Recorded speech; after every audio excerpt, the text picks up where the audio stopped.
Je vous ai dit une chose. Il y a des gens qui sont méchants de cœur à cause des circonstances de la vie. Ils ont vécu des situations qui sont arrivées dans leur vie et qui sont allées transformer, empoisonner leur cœur. Sans empoisonner, ils sont devenus méchants à cause des déceptions et des blessures de la vie. Ils n'ont pas su le garder. Mais ce n'est pas une excuse. Tu peux demander au Seigneur de guérir ton cœur. Dieu est le seul capable de guérir le cœur de l'homme. Aucun médicament ne peut guérir le cœur de l'homme. Le cœur spirituel, l'homme intérieur. Parce que quand on parle du cœur, ça représente l'homme intérieur. Aucun médicament, aucun psychiatre, aucun psychologue ne pourra guérir l'homme intérieur. Aucun, je vous dis la vérité.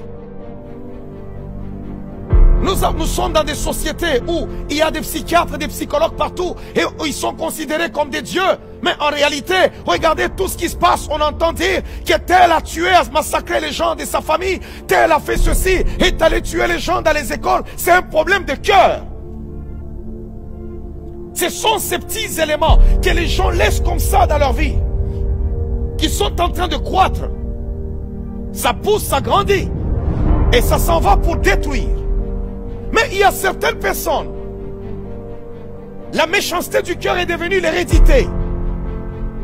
Il vient de telles familles. Il y a des familles qu'on connaît comme étant des familles méchantes et mauvaises. Tu peux t'asseoir avec un individu, il te parle de sa soeur, il te parle de son frère, il le détruit. Tu peux trouver une personne qui te dit, si aujourd'hui je ne suis pas marié, c'est parce que c'est mon frère qui a détruit mon mariage. C'est ma soeur qui a détruit mon mariage. C'est mon père ou c'est ma mère qui a détruit. Et il y en a, c'est une affaire d'hérédité.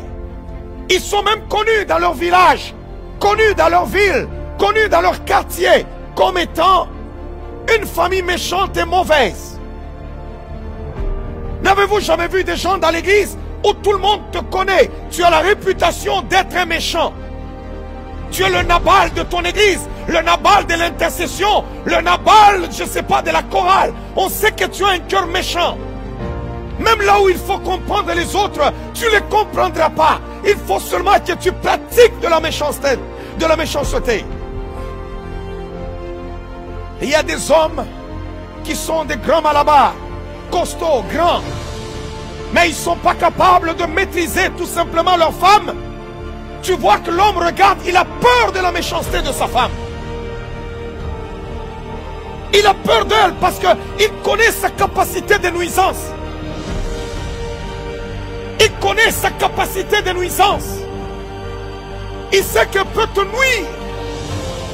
Et il y en a d'autres, la malédiction est une affaire de pays. La méchanceté.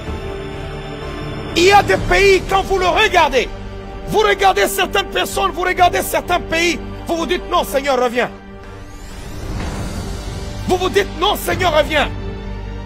Il y a certains individus, quand vous regardez le pays, vous vous dites lorsque Satan était tombé du ciel, il était tombé à cet endroit-là, où vous trouvez une méchanceté incompréhensible. Incompréhensible.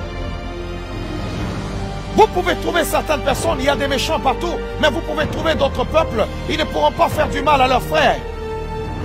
Ils ont du mal à digérer cela, mais vous trouvez certaines personnes, vous trouvez certains peuples, quand il fait du mal à son frère, il fait du mal à sa soeur, il est content et son peuple peut même l'acclamer. Les gens sont en train, ils sont contents, ils tapent les mains. Vous vous dites que non, ça, le trône de Satan est là-bas. Je vous dis la vérité. Il n'y a que le Seigneur qui peut guérir un cœur malade. Et il y en a, c'est une affaire, je ne sais pas, de tribu.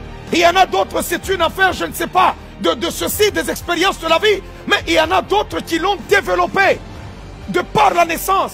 Tu peux être là, tu es une bonne personne. Peut-être c'est ce que tu penses. Que le cœur soit guéri en ce moment. Je m'en fous que tu sois enfant unique chez toi. Je m'en fous que tu aies vécu des situations difficiles. Dieu est capable de guérir ton cœur. David l'a vécu. Il était négligé dans sa famille, dans sa maison. Mais cependant, il a dit, Seigneur, sonde-moi et connais mon cœur. Tu fais semblant pendant que je suis en train de parler. Tu veux prendre la parole de Dieu pour les autres. Mais c'est de toi que je parle. Et c'est à toi que le Saint-Esprit parle en ce moment. Ne prends pas ce message pour les autres. Non. Ne le prends pas pour les autres. C'est à toi que le Seigneur veut parler. À toi.